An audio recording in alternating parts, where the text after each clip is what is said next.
What could make 9 people flee into the freezing night, barefoot, without clothes, rushing to certain death in minus 30 degrees Celsius temperatures?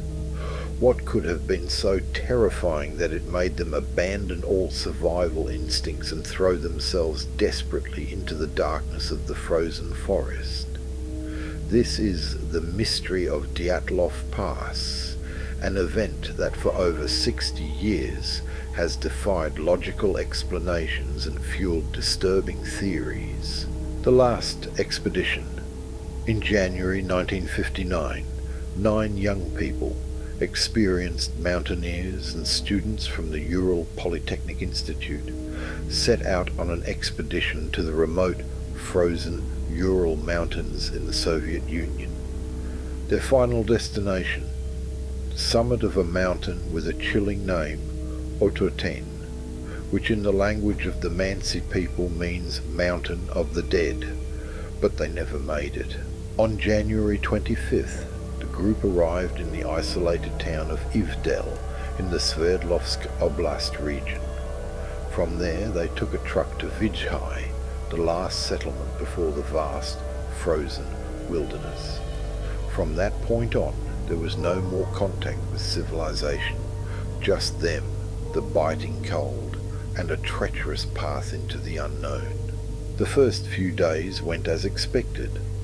They left supplies along the route to use on their return and continued climbing.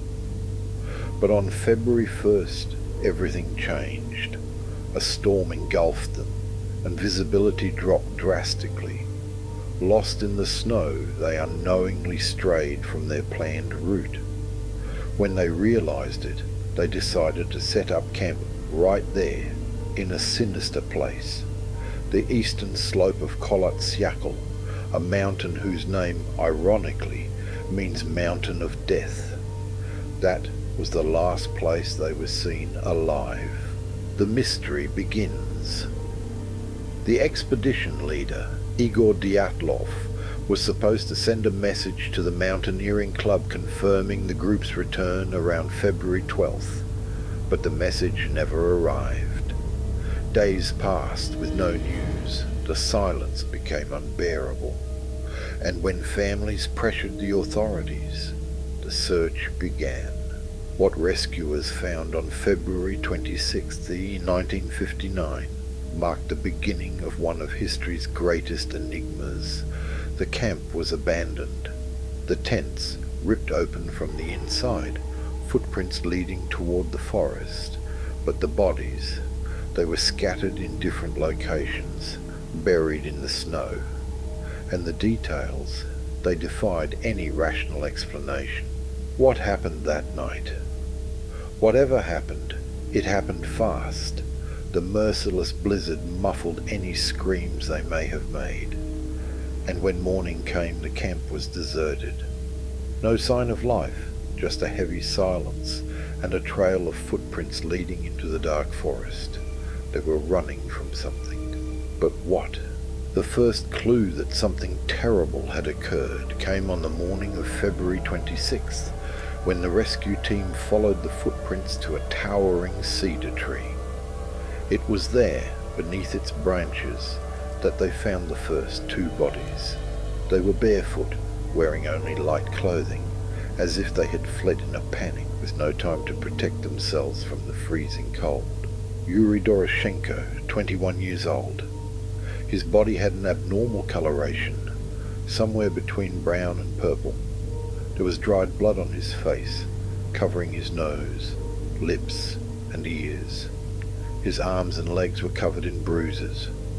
Among his hair, strange particles were found, moss, pine needles, and partial burns, as if his head had come into contact with an intense heat source. But the most shocking detail, his fingers, not just frozen but so severely damaged that had he survived, they would have needed amputation. Beside him, another body, equally mutilated by the cold. Yuri Krivonishenko, 23 years old. His injuries were even more bizarre. Deep cuts on his face, ears hardened by the ice. But it was what investigators found in his mouth that caught their attention, a piece of his own flesh, as if, in desperation, he had bitten himself. His hands were swollen, a dark, unnatural shade. His torso and legs bore marks that no one could explain. Even so, the initial conclusion was simple: hypothermia. But what had made them flee, half naked, in the dead of night? Investigators quickly proposed a disturbing possibility. The missing clothes had been taken by their own teammates in a desperate attempt to survive the extreme cold. A clear sign that before the end, the group had been reduced to primitive survival instincts. But where were the others? The answer came hours later when 3 more bodies were found. They weren't far, scattered across the snow in different directions. They seemed to be trying to return to the camp, but something had stopped them. Igor Dyatlov, 23 years old, the expedition leader. His face was covered in wounds, his knees, ankles and wrists bruised, as if he had fought against something.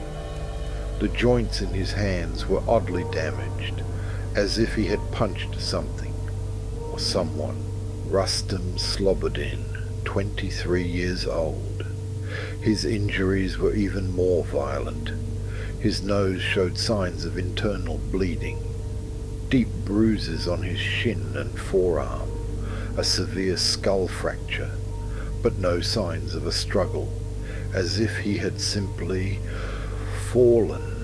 Zenaida Kolmogorova, 22 years old. Her face and hands were red-purple. Deep wounds marked her skin. Her fingers, like the others, were severely frostbitten. The reddish contusion on Zenaida's back didn't look natural. It was extensive, deep, like she had been struck with an incredible force. But why? What could have caused that in the middle of the frozen wilderness? Investigators struggled to maintain a logical explanation, but with each new body found, the hypothermia theory began to seem too convenient. And this was just the beginning. What could have caused such brutal injuries? There were many speculations. A fight among the mountaineers, an ambush, a mysterious natural phenomenon. But the truth was even stranger. May 5th, 1959. More than 2 months after the first bodies were found, a Mansi tribesman discovered the last 4 missing members. They were buried under meters of snow, not far from the camp. But while the first victims suggested a desperate escape, these revealed an even more terrifying scenario. Their injuries were incompatible with a natural death, and then came the final revelation. The clothes they wore contained dangerously high levels of radiation. But how? Where did the radiation come from? Was it a coincidence? Or a clue that the Dyatlov group had seen? Something they weren't supposed to see? Theories began to emerge. Mansi attacks? But there were no signs of struggle. Secret military tests? But why leave the bodies? Experimental KGB weapons? But why leave obvious evidence? An avalanche? But there was no sign of burial under snow. Infrasound-induced panic. But how could that explain the extreme injuries? Nuclear radiation from a test site. But how did it reach them? An attack by an unknown entity. Even one of the official investigators, Lev Ivanov, suggested the possibility of UFOs. He stated that strange lights were seen in the area that night, lights no one has ever been able to explain. The Dyatlov case was filed as inconclusive. The area was closed off for 3 years. The documents were locked away. The Soviet government never explained what really happened. And in 2019 the case was reopened. Why? Did they find new evidence? Does someone know the truth? and is trying to hide it? Will this mystery ever be solved? Or is it better not to know? The window to the void. Theory. What if? What happened that night wasn't caused by something from this world? There's a hypothesis that almost no one considers because it seems impossible. But what if, in that place, under those conditions, an invisible fissure in reality itself opened? Think about it. An unknown phenomenon, an anomaly that only manifests under extremely rare circumstances. A portal to the void. An absolute vacuum where the laws of physics cease to exist. On that freezing night, something opened on the mountain of death. Maybe it was the result of a secret experiment, or maybe it had always been there, waiting for the right moment to reveal itself. The hikers saw it, they felt it. Their desperation wasn't caused by something chasing them, but by something pulling them in. An invisible force, draining the very air around them, creating unbearable pressure, an impossible presence. The tents torn from the inside? A reflection of pure instinct. The missing eyes, not removed, consumed. The fractures with no external marks, as if something had shattered from within.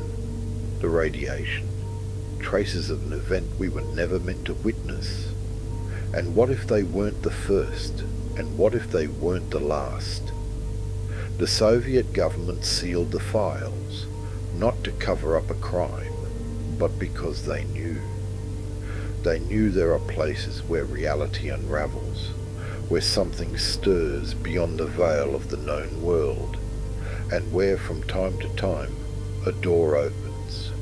What really happened at Dyatlov Pass? Maybe we'll never know. Or maybe it's better not to ask.